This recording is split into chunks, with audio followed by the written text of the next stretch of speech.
Hey guys, what's going on, and welcome to a brand new video. Before we get into it, make sure you subscribe to the channel, like the video, and I want you guys to comment down below how serious this issue could be for Leeds United. And it's the January transfer window. We've talked about transfer before and players that could be coming in and talking about a few things, but now is a massive worry. Of course, as I already said yesterday in the preview for the game, is Struck's going to be out for 3 weeks. That 3 weeks could turn into 3 months. That's the thing.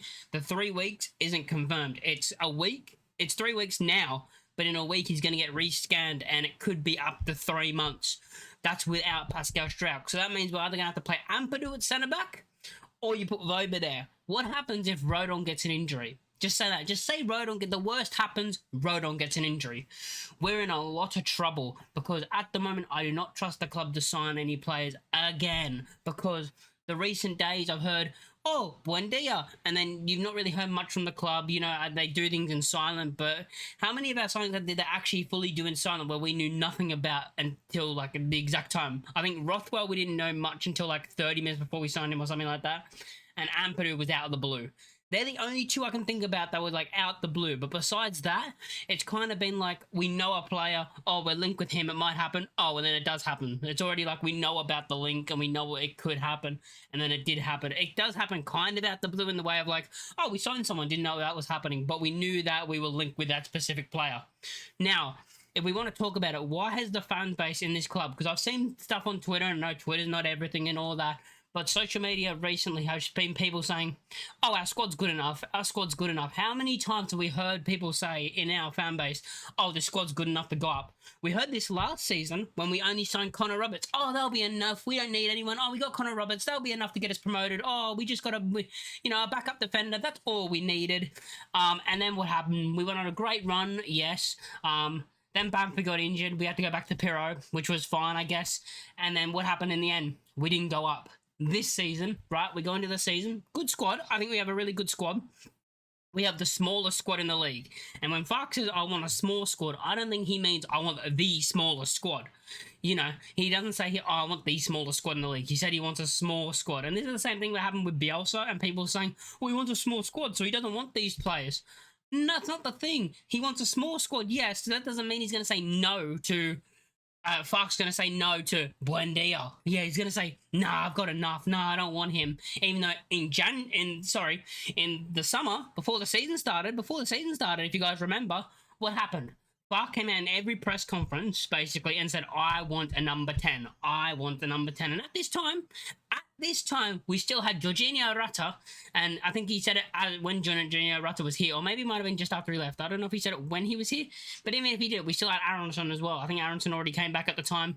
I can't remember when this was. I'm pretty sure he's been saying it before Rata left and after Rata left. He was like, I want a 10, I want a 10, and you could tell he wanted a 10. Guess what? The club didn't give him a 10, did they? So he went into the season. I think we've done well this season to get where we were. Of course, Burnley and Sunderland just played. Perfect result for us yesterday. Perfect result because it ended in a 0-0 draw, which is the perfect result for both.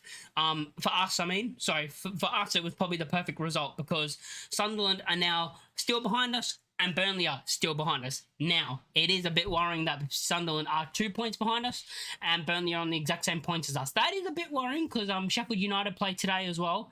I think they play today, and that's worrying if they win because you look at it and it's legit a 2-point gap. At the moment, it's a 2-point gap between first and fourth. It's very worrying if we don't win if we don't win our game. It's very, very worrying of like, it's getting closer, and it's also getting closer to the end of the window, and we're signing nobody. While everyone around us, Burnley, Sheffield United, and Sunderland, I know they have injuries, and they got worse squads than us. That's all I heard last season. Ipswich will fall off because their squad's not as good as ours. How many times did we hear that? Ipswich will fall off because their squad's not as good as ours. Well, Ipswich went up, and we're still in the Championship. How much did I hear? Oh, we got about the same team as Leicester. Leicester, like some Leeds fans were saying Leicester have a better team. Some fans were saying Leeds have a better team. Well, they went up as champions. We didn't. Leeds fans also said we had a better squad than Southampton. I know they've stunk up the Premier League this season, but they went up and we didn't because we lost the playoff final. Yeah? This season, it doesn't feel like the same cycle. It seems like the same cycle over and over again when we do get the January. That's the one thing I want to talk about. When we do get the January, it just sounds like the exact same cycle over and over again of we've got enough. We've got enough. we've got enough. Meanwhile, every single other team strengthens on their squad. And what do? We do the one thing you can't do in football, which should have been shown when we got relegated from the Premier League. I don't care if it's relegation or going for promotion. The one thing you don't do is stand still. And what do? We absolutely stand still. And we don't sign anyone. Oh, we'll sign one player and everyone will be like, that's enough. Like, our fan base, you watch. People in our fan base on social media, we'll sign one player at the end of the window, maybe, if we're lucky, to be honest, at this point. But if we sign someone on deadline day, people will turn around and say, great window, that's enough. Because they did last season. They did last season in January. Connor Roberts, that's enough. Well, was it?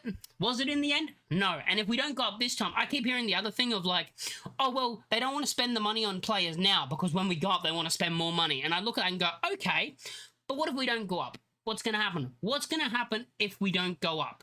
If we don't go up, we're in a lot of trouble because I think next season, I was thinking about this. Which players are going to leave at the end of this season, right, if we don't go up? I'm going to go through the team. Go through the starting 11, I'll tell you. Rodon, I think, leaves. Yeah. Strauch leaves. Yeah, well, we know Firpo's going either way, it looks like. Firpo's going either way, so Firpo. I could see Ampadu leaving. These are not the 100%, but these are ones I could see leaving as well. Ampadu could leave. Tanaka could leave. Someone in the Premier League will see Tanaka's quality and could sign him up. Or someone in another league, maybe in the Serie A, or, you know, a team will look at that and see his qualities and from a top league and will sign him, in my opinion. And I don't think Grove will leave, and Rothwell, I think, will stay. So that's the midfield. And now we're going to the attack. Dan James, I think I've worked out now we're up to 6. Dan James will probably leave because the last 2 seasons he's been quality. I think Nonto leaves because I think he just wants out the club, to be honest. I think he thinks he's Premier League quality. I think that's what he thinks. I'm not saying anything. I'm not saying it's 100%, but what I've seen from Nonto, it looks like he thinks he's Premier League quality and should be playing in the Premier League and not at Leeds United. Your 4th choice at the club, by the way. Anyway, Solomon won't be here next season, of course, because his loan will finish. So that's 8 players we won't have that we have this season. I could see Joel Piro leaving because last 2 seasons, you know, he's been a goal scorer. Someone could pick him up. Even like a team that just got promoted, you could see them picking him up.